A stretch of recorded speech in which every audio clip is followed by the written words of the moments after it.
wabarakatuh. Halo semuanya, apa kabar? Kembali lagi dengan saya Indah Tifa Rahma dengan nomor NPM 1210200047. Kali ini kita akan membahas mengenai implementasi kinerja dalam manajemen SDM. Oke, tak perlu lama-lama lagi, mari kita saksikan video pembelajarannya. Let's go!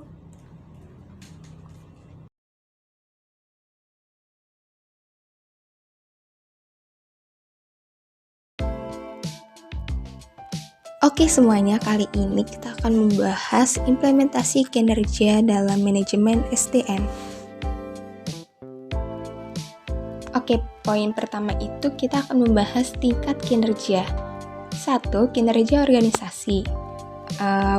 Pencapaian hasil pada tingkat atau unit analisis organisasi.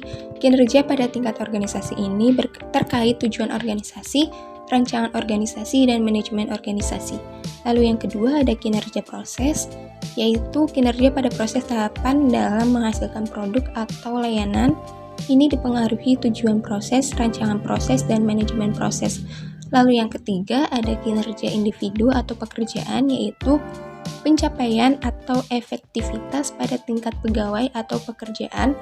Ini dipengaruhi tujuan pekerjaan, rancangan pekerjaan, dan manajemen pekerjaan serta karakteristik individu. Oke, poin selanjutnya itu ada garis besar kategori arti kinerja.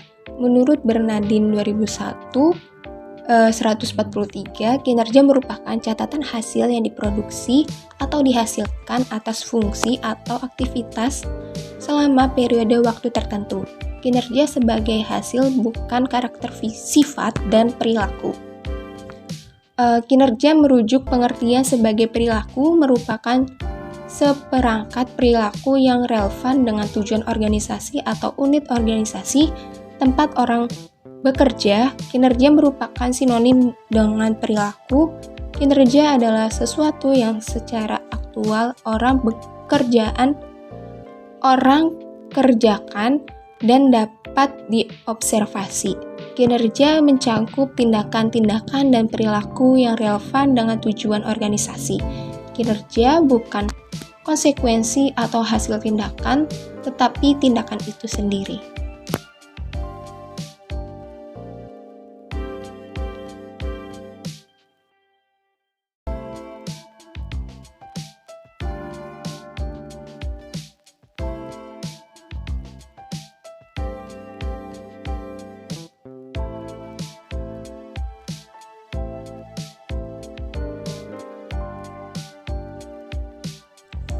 Oke, poin selanjutnya itu ada konsep kinerja dalam organisasi.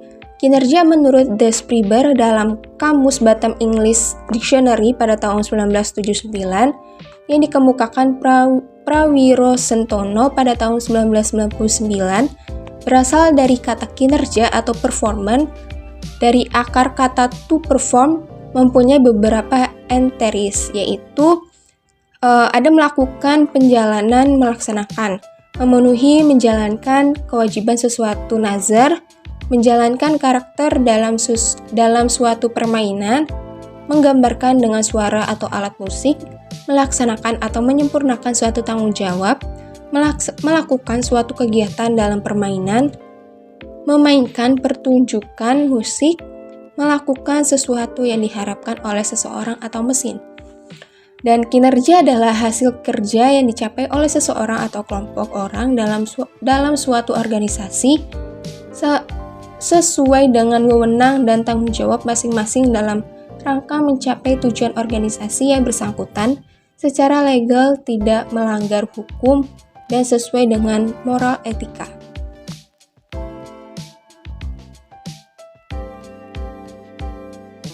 Nah, lalu ada unsur yang terdapat dalam kinerja, yaitu ada hasil-hasil fungsi pekerjaan, faktor-faktor yang berpengaruh terhadap prestasi kerja pegawai, terus pencapaian tujuan organisasi, terus ada periode waktu tertentu, terus ada tidak melanggar hukum, dan yang terakhir itu ada sesuai dengan moral dan etika.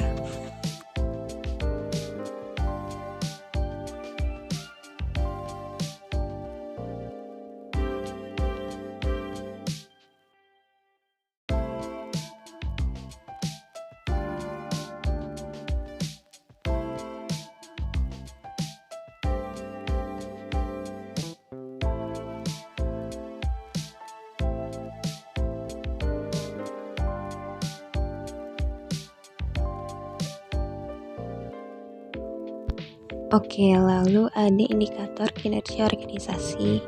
Yang pertama itu ada performa harus mengaruh hasil dan semangat untuk menghasilkan nilai. Yang kedua ada harus dapat diukur sehingga input dan output dapat dikualitifikasi.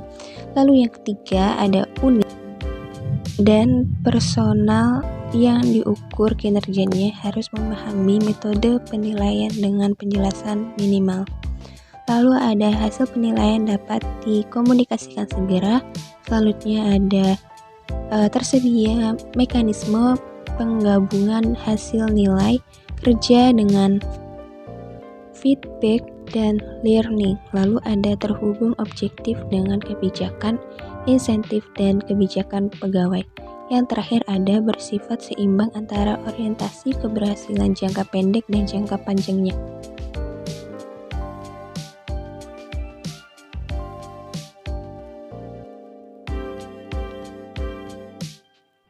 Oke, poin selanjutnya atau yang terakhir itu ada faktor peningkatan kinerja, yaitu ada penghambat dan pendorong. Yang penghambatnya itu adalah ada masalah yang melekat dalam sistem pengukuran manajemen pengetahuan itu tersendiri. Terus ada sulit mengidentifikasi hubungan langsung antara inisiatif manajemen pengetahuan dengan performansi perusahaan. Terus ada manajemen biasanya meminta indikator kasat mata. Terus yang terakhir itu ada semakin beragam dan kompleksnya stakeholder. Dan yang pendorongnya itu ada yang pertama ada audit modal intelektual bertujuan memonitor dan mengatur modal intelektual perusahaan. Terus yang kedua itu ada audit modal intelektual memerlukan tim yang terdiri atas ahli strategi, organisasi, keuangan, SDM, analisis pengetahuan, properti intelektual, dan pemasaran.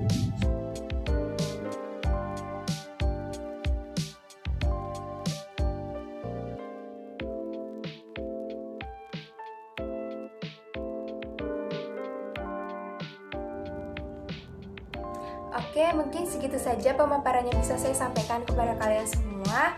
Semoga materi ini bisa bermanfaat dan juga saya meminta maaf apabila ada kesalahan. Kurang lebihnya saya mohon maaf. Wassalamualaikum warahmatullahi wabarakatuh. See you.